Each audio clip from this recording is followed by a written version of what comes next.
rero numva nkeneye kuzabaza Zakayo niba wakubwiye Yesu kugeza ku rwego rya kwizera. Rero mu bibazo dufite uyu munsi bituma abasiniya yego batagira inzara n'inyota ngo biruke bari bakuye ibiti bashaka Yesu. Ni ikibazo dufite ni icy'abantu bababwira Yesu. Kubona siyo kubona abadogiteri nk'ayayiritse hano abadogiteri nabo kumubona yiritse kandi icyo kimwirukanishe kujya kureba Yesu. Haleluya. Atari ikigaka kiwe atari ikigaka kiwe ndabizi yakabyo babiri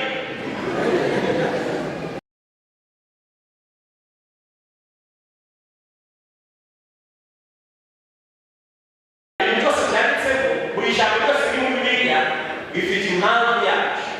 Iyo bivuze ko uyu Zakayo yari umukoresha w'ikoro kandi n'umutunzi cyane yari umusiri. Hano nawe n'abasiri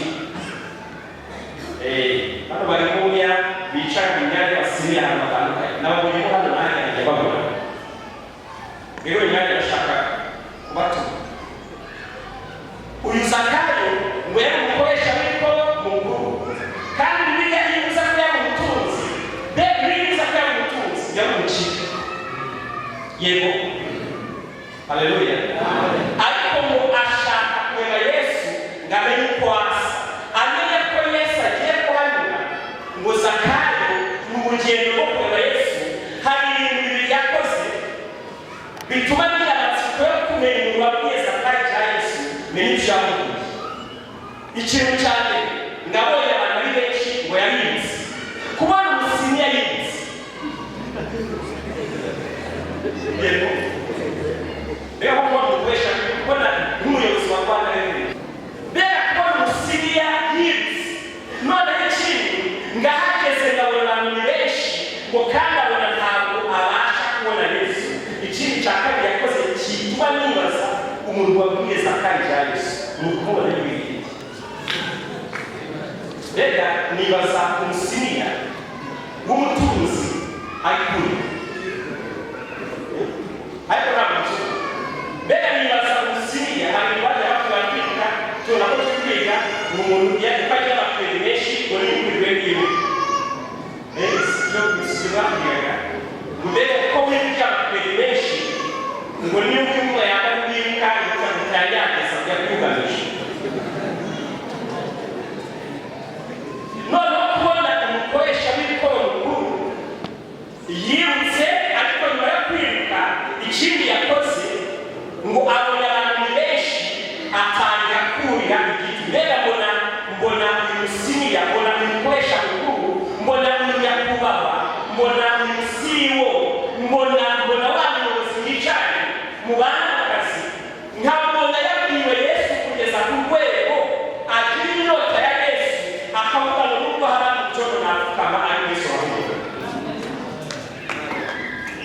Noneho ndeba Zakayo atitaye ko ari umukoresha mukuru atitaye ko ari umutunzi kandi abo hantu ari kubikorera ni mu bantu bamuzi ariko ku bwa Yesu ashaka kubona ntabwo byamubujije kuzamuka igiti arazamuka ajya mu giti. Rero numva nkeneye kuzabaza Zakayo niba wakubwiye Yesu kugeza ku rwego rya kwizera.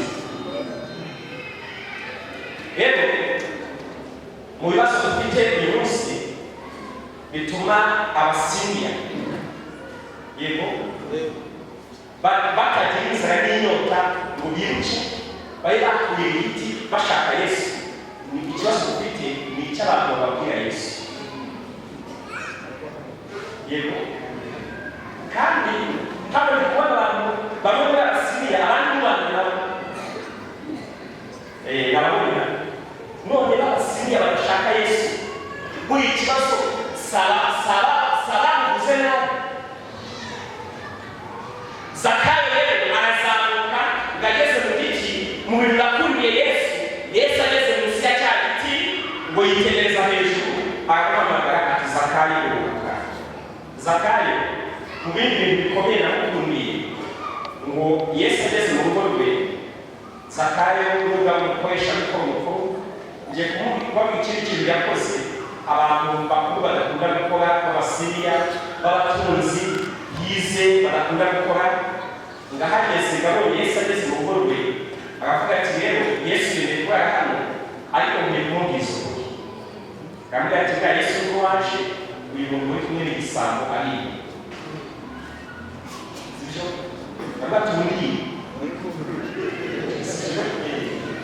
nubwo waje uyu muntu wasuye ahamye kwa umenye ko hari ibintu byinshi n'ibyo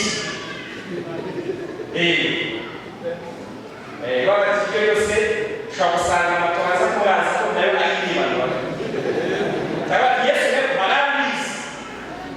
harabizi ko uyu wagendere ariba ariko atariko kubwo kwakira afashe icyemezo haleluya fashe icyemezo abantu bize ibyabo bari basubiza Yesu akamubwira ati rero uyu munsi agakiza gatashe iwawe kageze iwawe icyo ashaka kubwira ni uko mu rwego rwose Yesu arashaka ko wihana ugakizwa ubwato ukava mu bibi utitaye n'ibyifuzo icya kabiri ni uko abantu Yesu yahaye umugisha wo kuba abasiriya wo kuba abakuru wo kuba abakomeye wo kugira ubutunzi mugakorana n'abagira ubutunzi Yesu atari ikibazo n'ubutumwa buvuga Yesu imbuto wera kandi harakana gato ntabwo bisaba kugira ngo ugire abakomeye babwire Yesu babwire Imana maze bajye kwishaka ntibisaba n'urujyana hino wasanga ko abagore